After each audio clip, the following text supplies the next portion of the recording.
हाम्रो धेरै निर्देशकज्यूहरूले धेरै कलाकारज्यूहरूले यो चलचित्र हेरिसकेको जानकारी हामीलाई गराइसक्नु भएको छ। आज चाहिँ हामीले यो स्पेशल स्क्रिनिङ यहाँहरूका लागि आयोजना गरेका छौँ। मलाई लाग्छ यसले यो चलचित्र हेरिसकेपछि यहाँले आफ्नो तर्फबाट रिभ्यू अवश्य दिनुहुनेछ। सुझाव सल्लाह भोलिका दिनमा हामीलाई अझ थप अगाडि बढ्नका लागि महत्त्वपूर्ण कोशी ढुङ्गाको रूपमा हामीले काम गर्नेछ र त्यसलाई हामीले त्यही रूपमा सकारात्मक रूपमा ग्रहण गर्नेछौँ।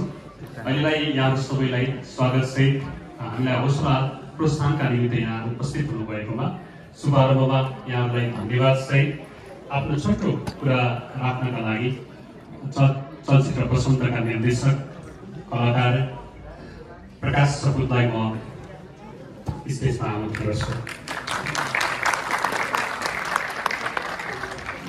धन्यवाद अभिनय। नमस्ते सबैजनामा। भर्खरै फिल्म रिलिज भएको छ। हामीले अघि दिलदाईले भने जस्तै प्रिमियर गर्न पाएनौँ।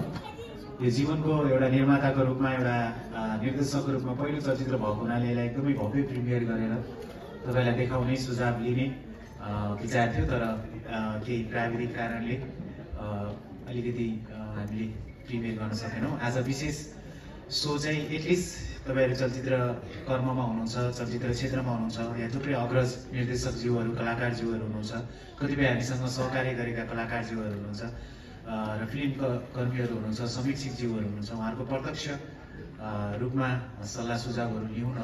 हामीलाई थुप्रै यो पहिलो काम भएको हुनाले केही थुप्रै कमी कमजोरीहरू होलान्, त्यसलाई प्रत्यक्ष सुनेर हामी मनन गरौँ र त्यहाँबाट सिकौँ भन्ने उद्देश्यले यो विशेष स्क्रिनिङ आयोजना गरिएको छ र तपाईँहरूले हेरिसकेर आफ्नो जेन्युन फिडब्याक हामीलाई दिनुहुनेछ भन्ने अपेक्षा राख्न चाहन्छु। हाम्रो निर्माता अनुरोध भट्टराई हुनुहुन्छ, दाइलाई एकचोटि उठिदिन अनुरोध गर्न चाहन्छु। त्यसै गरी निर्मात्री हाम्रो बिन्दु बोहराजी हुनुहुन्छ, पहिलोपटक आउनुभएको छ। बिन्दुजीलाई पनि परिचय बनाउनु चाहन्छु। साथै मोहन विश्वकर्मा, नेन्सी शेरचन र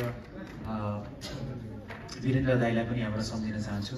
र चलचित्रमा जोडिनुभएका यहाँ अग्रज कलाकारहरू थुप्रैजना हुनुहुन्छ, वसन्तकै पात्रहरू। उहाँहरूलाई पनि मैले यहाँबाट एकमुष्ट रूपमा सम्मान व्यक्त गर्न चाहेँ। न्यू मनी ट्रान्सफरको तर्फबाट हुनुहुन्छ, उहाँहरूलाई पनि म सम्झिन चाहेँ। लगायत मैले दिपेन्द्र लामा दाईलाई देखिरहेको थिएँ, के अधिकारीजी हुनुहुन्छ, लगायत सबैजनालाई अग्रज कलाकारहरू खेमजी, शङ्कर विशी, मिनाजी लगायत सबैजनालाई यहाँ मैले नाम लिन छुट्छ होला, बाहिर भेटौँला र तपाईँलाई पर्सनली धन्यवाद दिउँला। अलि ढिलो पनि भइसकेको छ। फिल्म हेर्नु होला। यो एकदमै अलिकति साहित्य सङ्गीत मार्फत समाजलाई रिप्रेजेन्ट गरिएको चलचित्र हो। कमर्सियल हिसाबले भन्दा पनि एउटा मनदेखि बनेको चलचित्र हो। यहाँले त्यसरी नै हेरेर हामीलाई सुझाव दिनु होला। Enjoy the movie. Thank you everyone. Thank you.